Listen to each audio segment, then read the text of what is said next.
We have been in the series called The Meaning of Life, and we have been walking through the book of Ecclesiastes. And I have to say that this has probably been one of the greatest resourcing and preparation that I've had in a long time in messages of just learning things myself as we go through this journey. And we are going to bring the final two messages of this series, of this great book, today, and then next Sunday we'll look at chapter 11 and 12 kind of together, and we'll close that out. And I know that the next step was to go through Ecclesiastes chapter 9, but Ecclesiastes chapter 9 is talking about death. It's a subject that not many of us in this room like to talk about, especially spending 30, 35 minutes to 40 minutes talking about death. It would not be encouraging, though there's wisdom in that chapter. So I would recommend that you take your time personally and read chapter 9. What I'm going to do is I'm going to go on to chapter 10, because J.D. read for us so beautifully and expressed that Solomon has a very good sense of humor. And these are what you call Old Testament put-downs kind of things that he brings out. But there's so much in this chapter that I want to get right into it, because I want you to understand the difference between foolishness and wisdom. Solomon, as you know, is looking back over his life in this book, which is sort of his journey of his existence, and he's evaluating life, what we consider under the sun, times in his life that he tried to do life without God, and basically talking about what life is like when there is no God in the picture. Solomon's been expressing that to us. And as we come to this section here in the 10th chapter, we need to remember that Solomon has written what we call the wisdom literature. And the wisdom literature is the book of Proverbs. It's the Song of Solomon. And it's also the book of Ecclesiastes that he has written. It's what we call wisdom literature. And in the wisdom literature are ideas and thoughts that we should not be surprised that Solomon, as he nears the end of his journal, takes just one little section of the journal to go back once again to this theme of wisdom versus foolishness. And he wants us to understand the difference between being wise and being foolish. In fact, if you count them, the word folly or foolishness is found 9 times in this 10th chapter. Solomon is going to tell us once again that there are 2 ways for you and I to live our life. There's a way of wisdom, and then there's a way of foolishness. And as we look around us today at the world in which you and I are living in, and what is being beamed into our homes by the way of television, if you watch and everything, it just shows you the evidence of what Solomon has written years ago with the inspiration of God. That there is those that are wise, and then there is those that are foolish. And you can see it over and over again. So Solomon wants us to understand that you can make a choice. And in Ecclesiastes chapter 10, it's like a slice out of the book of Proverbs. The teacher king raps out one short proverb and wise saying, one right after the other. And in this chapter, he's going to warn us about foolishness in 4 areas of our life. He's going to talk to us about the foolishness in little things. And then he's going to talk to us about foolishness in leadership. And he's going to talk to us about foolishness in labor. And also foolishness in our tongues or in our language. So let's talk about, first of all, the foolishness in little things. Notice what Solomon says in verse 1. Let's look at verse 1 first. he says, and right off the bat, and I know this isn't something that you want to talk about right before lunch, okay? But it's here, and it's right off the bat. It says, dead flies putrefy the perfumer's ointment and cause it to give off a foul odor. So does a little folly or foolishness to one respected for wisdom and honor. Now, back in chapter 7, Solomon had used the illustration of perfume. And if you remember, while we were studying chapter 7, I think it's verse 1, chapter 7, verse 1, he said a good name is better than precious ointment or perfect perfume. That's what he said in chapter 7. Now he returns to the picture again, and he's going to make this very, very point for all of us to notice. He says that if a dead fly gets into a perfume box, I'm having a hard time saying that today, it can spoil the perfume and putrefy it. You say, well, that's gross. It is. So then you're also saying, what does that have to do with anything that you want to talk to us about? He's saying this, and this is a good illustration, and notice what he says in the text. He said the same way a little bit of foolishness is somebody's life that can be destroyed. And the perfume of their life. It can destroy your dignity, and it can destroy your reputation. Do you know that this is the place where we get the expression, there's a fly in the ointment? There's a fly in the ointment. There's a fly in the ointment. And that comes right out of Ecclesiastes chapter 10, verse 1. Solomon wants us to understand that the foolishness in our lives doesn't have to be something that's big, doesn't have to be something that's huge, some kind of big, huge, or big mistake that we make, but it can be foolish things in the little things. And in fact, it's interesting how little things come along and ruin everything that a person has lived for all of their life. And it can happen so quickly.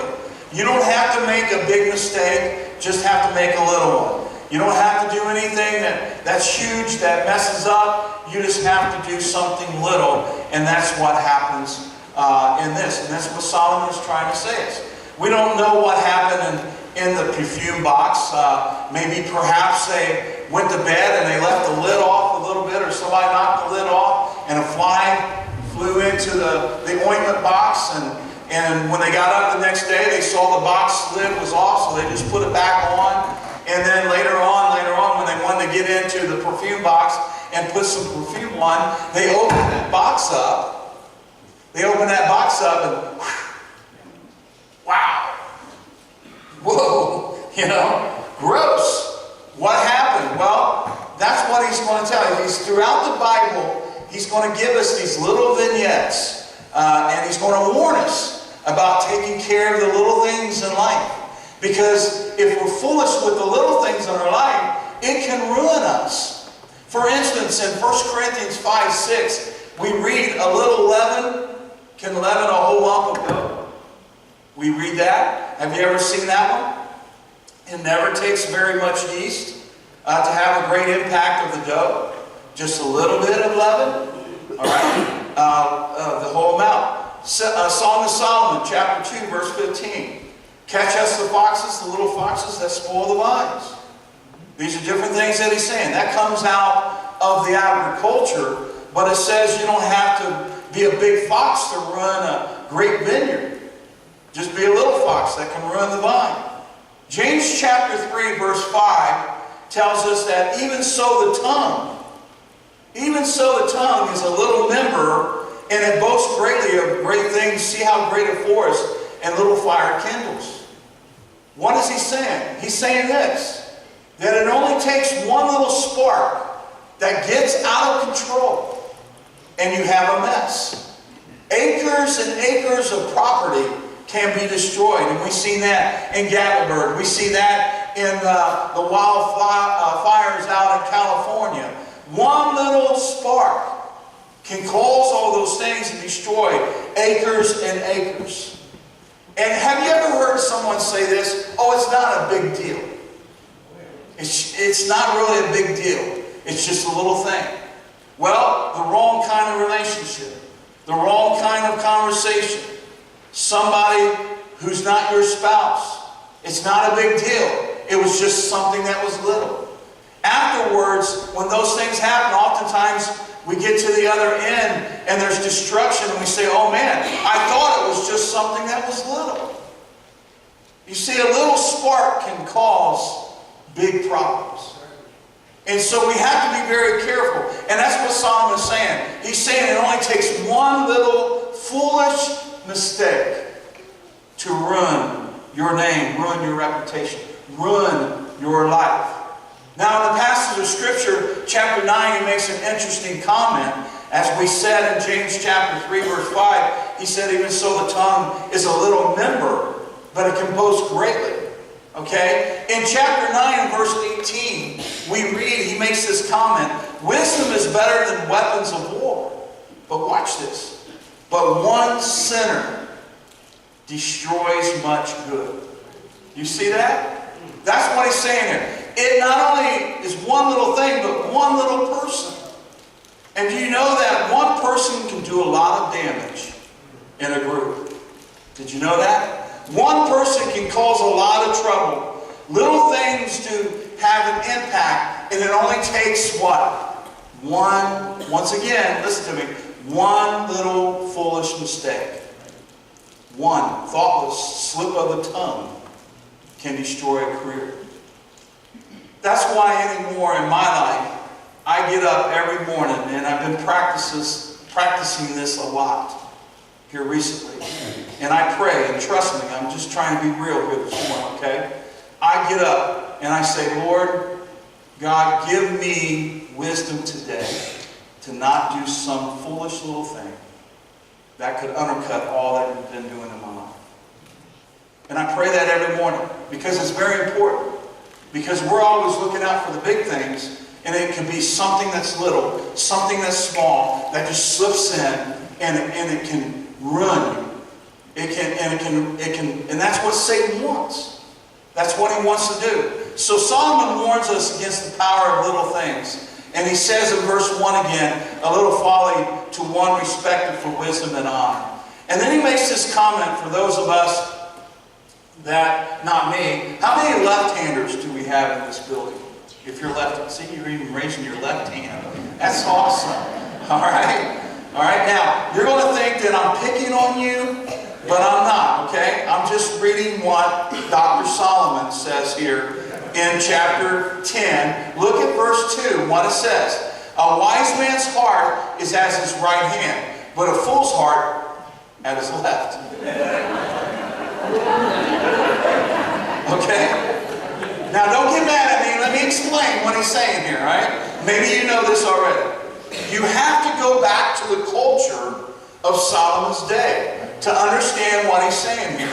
A person's right hand was perceived as the place of power. All right? And his left hand was perceived as a place of weakness.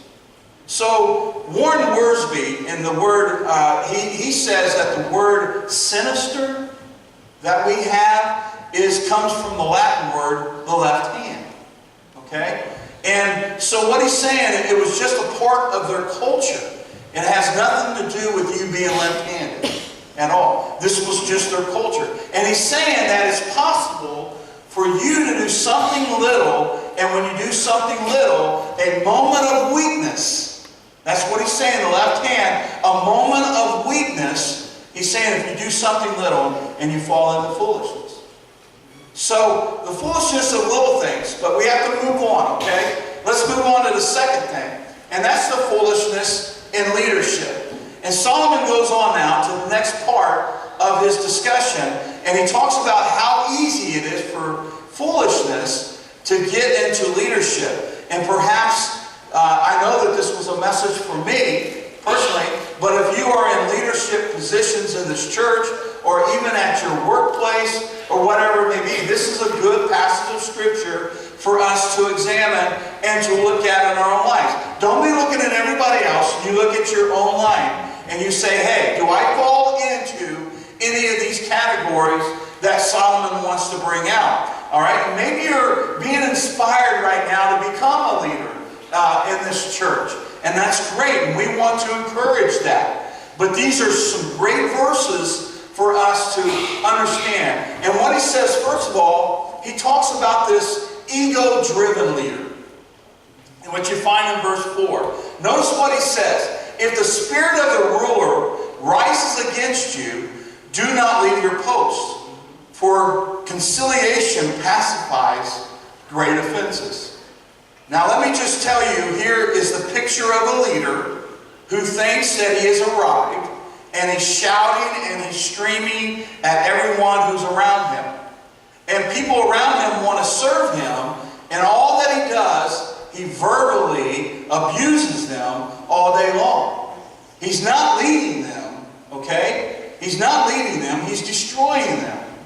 All right? And that's what he's saying. The foolishness in the heart of a proud leader causes him to think that he's above everybody else, and that for some reason he has the right to oppress them with cruel language. Have you ever, and I want to see your hands, have you ever been around somebody like that? Okay? All right? They are. Proverbs 16:32 says this: he who is slow to anger is better than the mighty, and he who rules his spirit is better than he that takes a city. Proverbs 25:28, whoever has no rule over his spirit is like a city broken down without walls. I love this. This was an illustration that I heard from a speaker. He said Woodrow Wilson once wrote that every man who takes the office in Washington, either, listen to this, they grow or they swell. He said, when I give a man an office, I watch him carefully to see whether or not he's swelling or he's growing. And Solomon is saying the same thing that Woodrow Wilson was saying.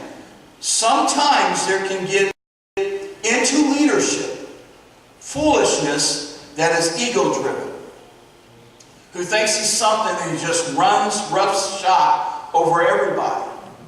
Now he gives us a little counsel to what we should do with someone like that. Okay? He's not just going to leave us hanging there. He's going to give us counsel for someone that, if we're dealing with this, and some of you probably are dealing with somebody like this. So let's look at his counsel.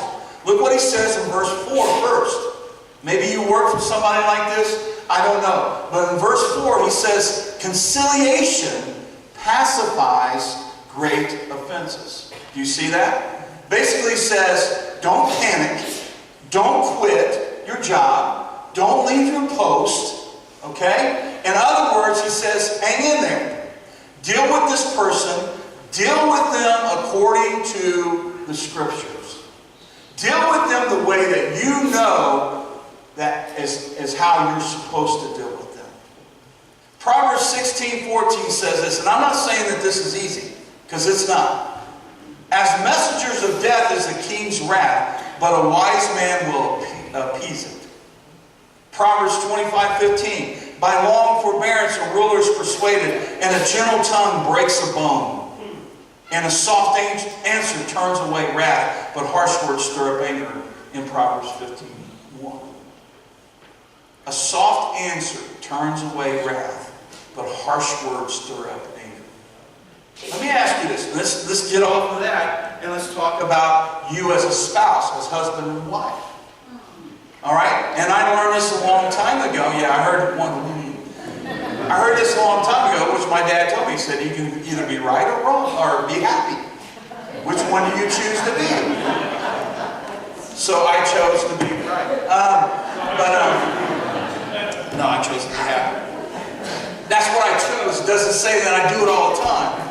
What happens is, take that verse right there. A soft answer turns away wrath. A soft answer turns away wrath. And what he's saying here, Solomon's saying, sometimes you're going to get into a situation where you have this tyrant, ego-driven leader, and he's running roughshod over everybody, and he's saying, don't quit, don't panic, follow the Scripture. A soft answer turns away wrath. Deal with him according, or her, according to the Word of God. And you'll be surprised what will happen. You will be. All right? Try it. But what is our response usually, ladies and gentlemen? We get angry. We get mad, right? All right? How many of you have ever spoke or gave the best speeches on your way home in your car with the windows all rolled up? I mean, you're giving the best speech that you could ever give. It's like he's sitting there in the car, but nobody's there. And you're just giving it to him. And you're talking about it. And you're screaming at the top of your head. And you're thinking, man, I just told him. Or I told her. And there's nobody there. How many have done that? All right? What Solomon is saying is this, and he's giving us wise counsel. He's saying that if we work for somebody like that, or we come across somebody like that, it's best to say nothing or say something that's gentle. Yes, sir. Yes, ma'am. Doesn't mean you have to agree with it. All right? And it doesn't mean that you have to take it personally. It's just the way they are. But let's go the opposite of what Solomon says. Secondly, he says easygoing leaders. And he starts talking about there's an evil I've seen under the sun as an heir. This is verse 5. As an heir proceeding from the ruler. Folly is set up in great dignity, while the rich sit in a lowly place. I have seen servants on horses, while princes walk on the ground like servants. And here's another folly, according to Solomon. An easygoing leader always puts unqualified people in the office while he ignores those who should be leading under him. The qualified aren't where they should be. The unqualified are. Perhaps he does what he does because he's so insecure, he doesn't want anybody underneath him that's going to threaten his job, or threaten his position, or her position, or her job.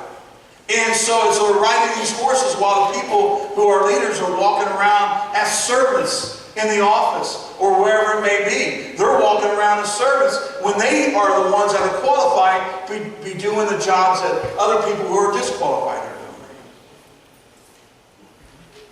They can't work. Ultimately, that kind of practice will fall into defeat and disaster. Here's the one that's really interesting. He goes on in verse 16 and 17. Now watch this.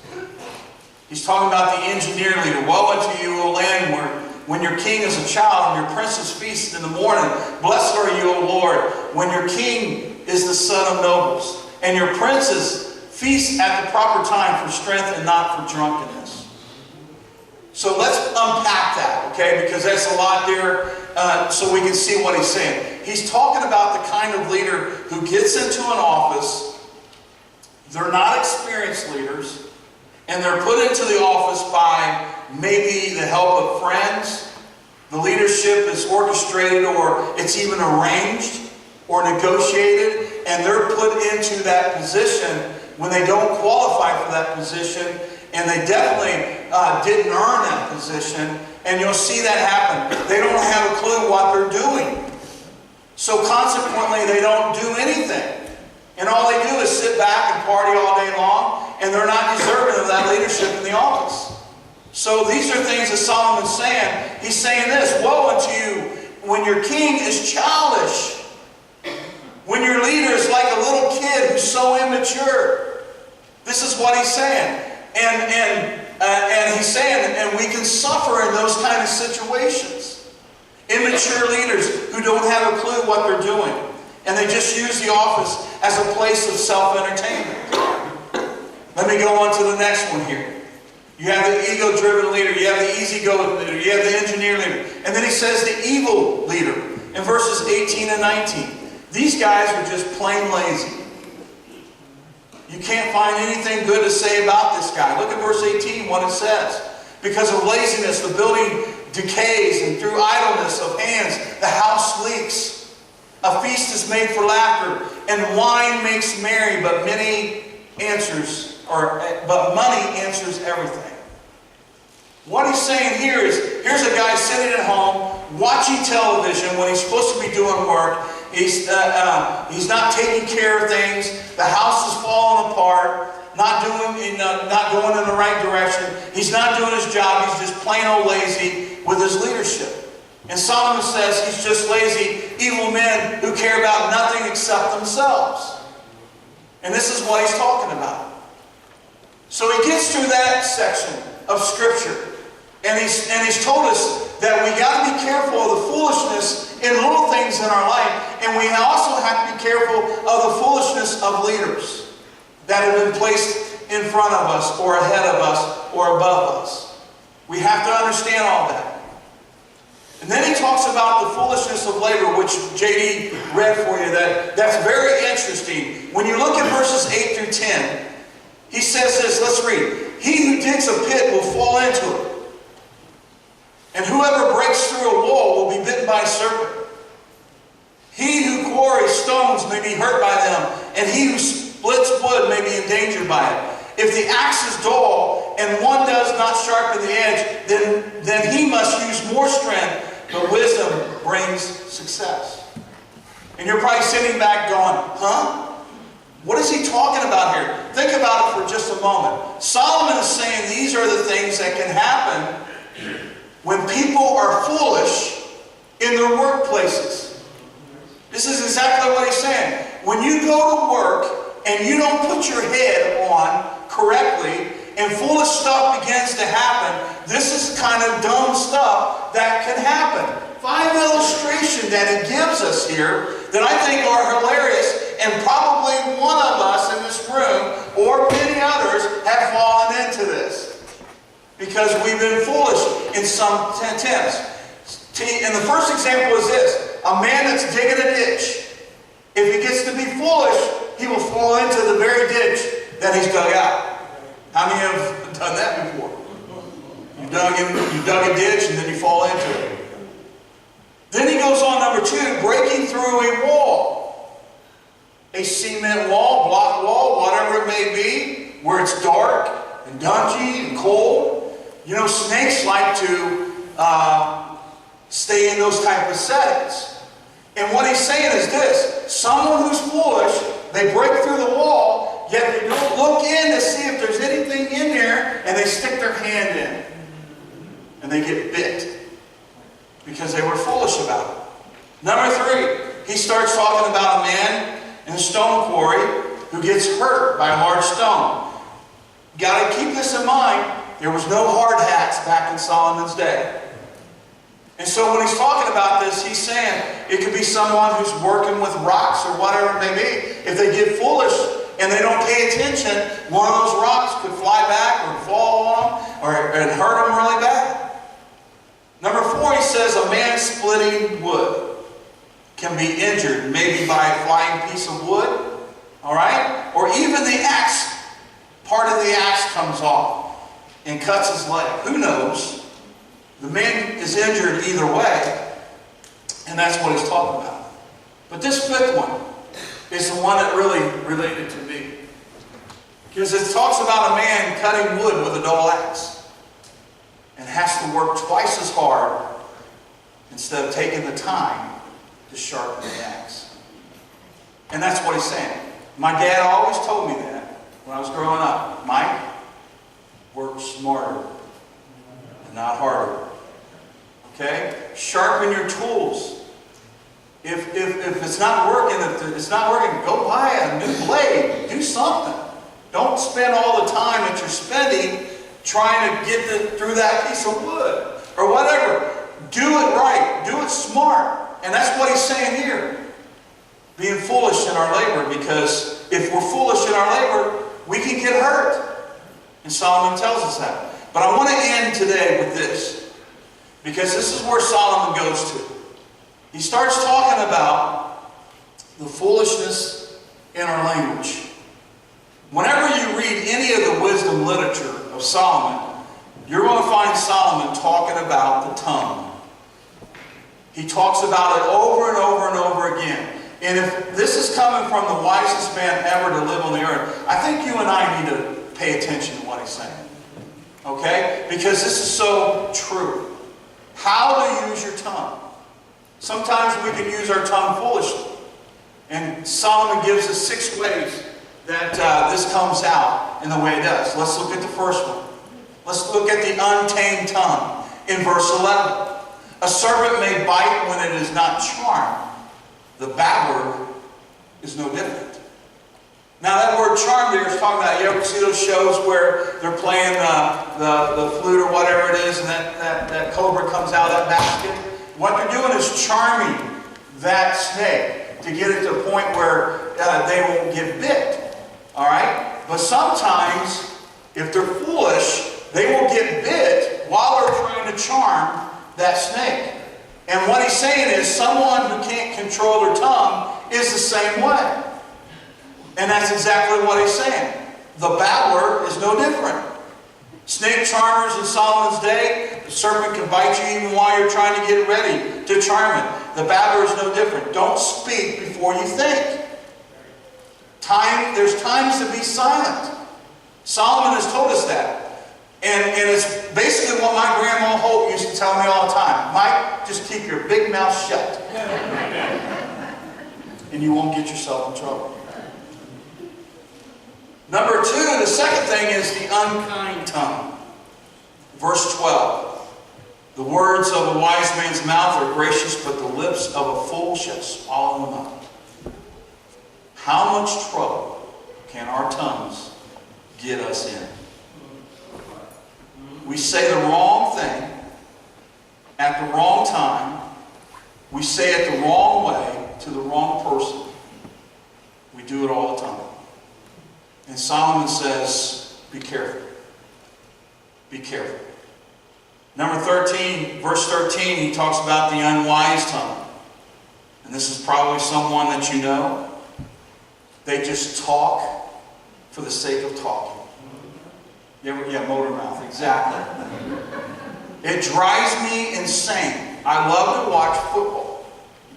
I do. I love to watch football. But I cannot stand any football game that Chris Collinsworth is speaking on. Am I right? You know that Chris Collinsworth? Tom Brenneman is the same way. They love to hear themselves talk.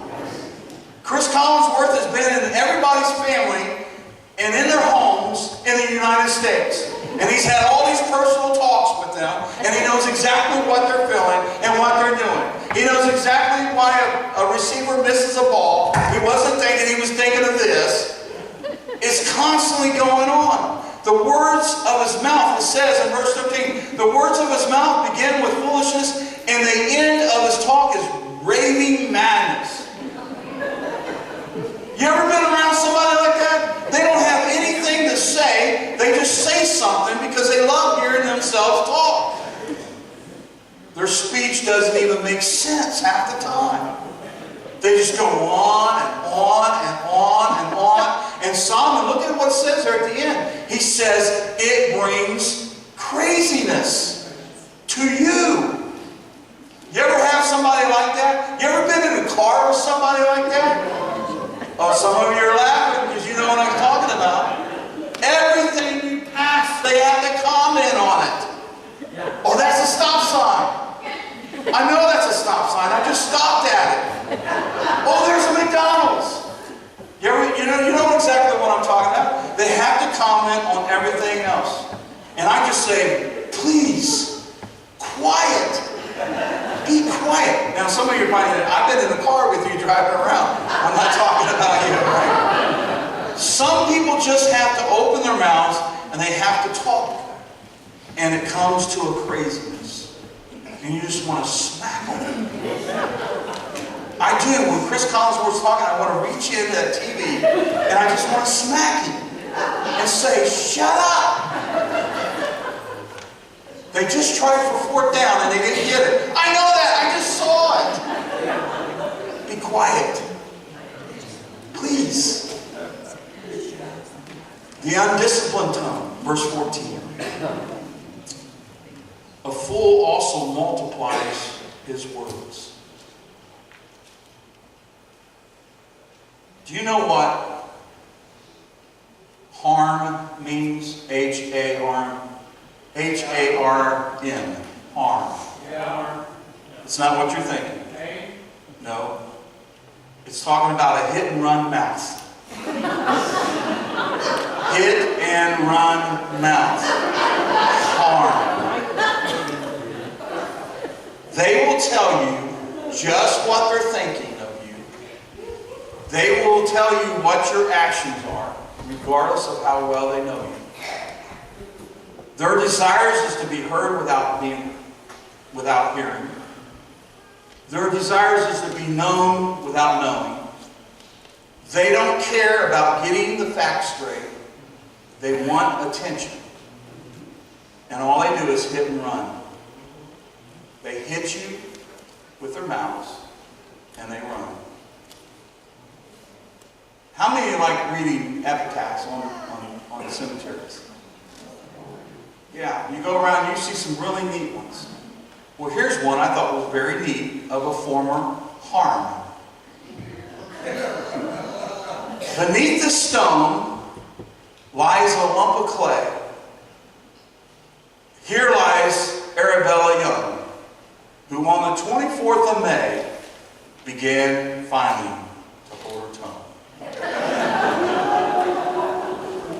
That has a long fuse, doesn't it? Sometimes it takes death to quiet the tongues of some people. And that's the truth. Let's go to the next one. The unreasonable tongue. The last part of 14 and 15. No man knows what it is to be. Who can tell him what will be after him?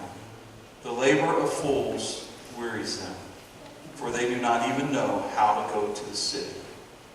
Solomon is talking about someone who's always boasting and bragging about the future. Yet they can't even figure how to get back home. Yes. That's kind of that Old Testament put down. But that's what Solomon is saying.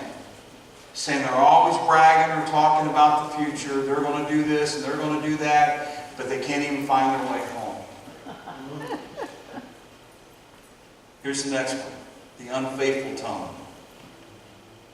In verse 20, the unfaithful tongue, we have it up here. Do not curse the king even in your thought. Do not curse the rich even in your bedroom. For a bird of the air may carry your voice, and a bird in the flight may tell the matter. You ever been with somebody and you're talking about somebody else? And then later on you find out that they found out what you said. And you go to talk to them and you approach them and they say, how did you find out? A little bird told me. That's where that comes from. A little bird. What is it saying? It's saying, don't say things in private that you don't want repeated in public. The privacy of your bedroom, privacy of an office, whatever it may be. And folks, listen to me. We all get caught up in this. And he's saying, don't be unfaithful with your tongue. And it's so important. Never say anything. And I mean anything. And this is a practice that you and I know myself, that we have to work on. Because chances are good that it will make its way to the person that we're talking about. Don't be unfaithful with your tongue. Let me sum this up to you. A little compromises can have a devastating result. We have to be careful in our leadership. Are we growing or are we swelling? We have to be careful in our day-to-day work environments. We have to be careful with our tongue. The tongue can be so explosive. But really, it's not the tongue that's explosive. It's the actual human heart that is. Because what a man thinketh, he says. What a man's heart is, he reveals. I leave you with this proverb from Solomon. And this sums everything up. Proverbs 4:23. Keep your heart with all diligence. For out of it springs the issues of life. It's a matter of the heart. Where's our hearts? A little thing that we can do in our lives something that we weren't planning on doing, but it came up and it happened, can have a devastating effect. Injuries can occur when we don't think. People's lives can be destroyed as leaders if we don't think about how we treat them, how we're supposed to work with them. And listen to me, if we don't tame our tongues, if we don't control our tongues, it can literally destroy people and destroy us. So where do we work on? The heart. The heart. That's where all these issues lie. You would bow your heads, eyes closed.